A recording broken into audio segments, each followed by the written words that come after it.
రాజ్యాంగంలో క్యాపిటల్ అనే పదమే లేదని వైసీపీ అధినేత మాజీ ముఖ్యమంత్రి జగన్ చెప్పడం విడ్డూరమని టీడీపీ పొలిట్ బ్యూరో సభ్యుడు యనమల రామకృష్ణుడు విమర్శించారు. ఇది ఆయన అవగాహన రాహిత్యానికి నిదర్శనమని మండిపడ్డారు. రాజధాని అంశంపై జగన్ గందరగోళంలో ఉన్నారని చెప్పారు.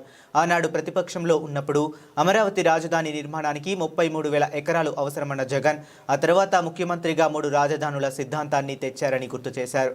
ఒకే అంశంపై 3 వేర్వేరు సందర్భాల్లో 3 వేర్వేరు మాటలు చెప్పారని యనమల ఆరోపించారు. అమరావతి నదీ తీరంలో ఉండకూడదని జగన్ అన్నారని గుర్తు చేశారు.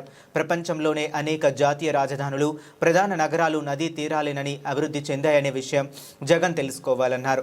నీటి వనరులు, వాణిజ్యం, రవాణా వంటి కీలక అవసరాల కారణంగానే నదీ పరివాహక ప్రాంతాల్లోనే రాజధానులు ఏర్పడ్డాయని యనమల చెప్పారు.